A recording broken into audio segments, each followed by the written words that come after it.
Yeah. I have like one note on, like we're talking about a career pivot and figuring out like when to stay or go.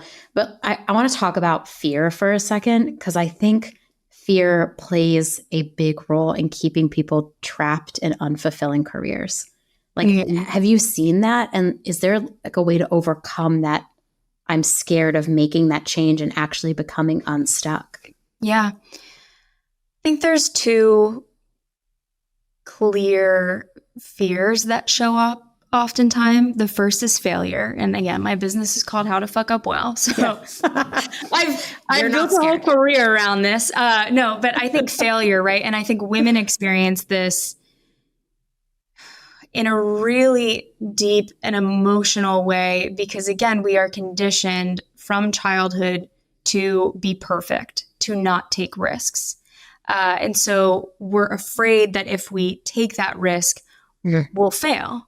And then it's already so hard to be a woman already and to like feel confident in yourself and to feel like you can move forward, that if that doesn't work out the way that you intended it to, it's now a weakness of yours. And I think people get really caught up in failure being a weakness, where instead I always encourage people to look at it as like, think of yourself as a scientist, right? Or even as a kid, right? Like you were just exploring, you were living, you were learning, you were testing, you were playing.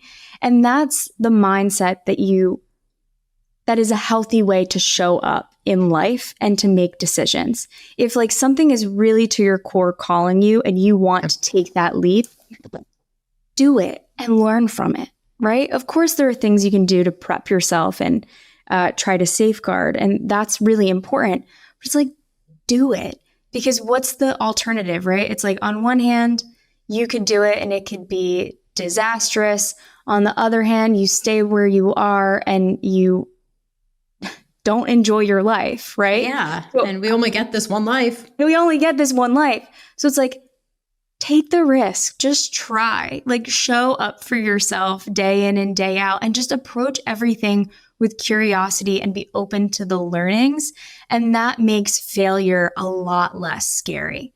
And that's, again, I created this business and like chose that name because I feel like that was always like one of my strong suits throughout my career. It's like I never let my fear hold me back from quitting the job and starting my own business. I had a business before this. I used to own a brand marketing agency and I had that for 4 years. And I got to a point where I was no longer challenged by it. I honestly like loathed the business and I decided to close it. And I went through a lot of guilt, like probably for about a year, the last year of that business, a lot of guilt around closing and looking at that as a failure, as me like letting myself down and letting my parents down and my partner down. And again, this is all part of it too. It's like the people in your life as well. We start to tell ourselves stories about what they're going to think of us. And I think that also leads into like the second source of fear is embarrassment, right? It can be really embarrassing to admit what you want.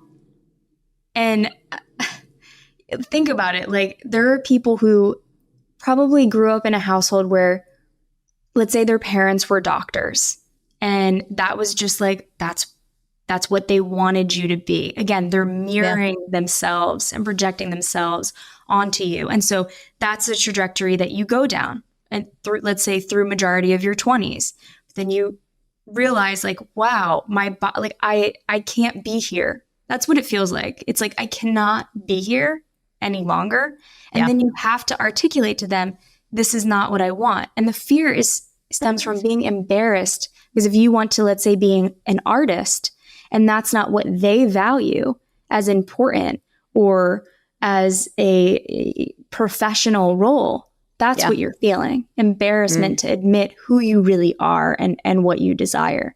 So again, I think it's like there's a lot of, to get over these fears, there's a lot of just work that you have to do internally and by yourself, right? In solitude and get really clear on like, and just asking yourself why, right? Like, why am I doing what I'm doing? that will get you to another answer. Then you continue to ask yourself why. And ultimately, you'll get to the source of your truth. And I think once you're able to really like have that truth written down, or if you voice note it. And again, yeah, I love a voice note. And there's so many prompts that can get you there, but it's really about doing that work and creating space and time to do that work so that you can build the confidence to then articulate it to other people in your life and get their buy-in, right? Because we are social creatures. So we want to feel like people are with us in our journey. And I think that's really important too. If you have the courage or can build up the courage to just tell your parents or tell your partner, this is what I really want and this is why, and they can see you and appreciate you for that and buy in and find a way to support you in the way that you need to be able to get through something,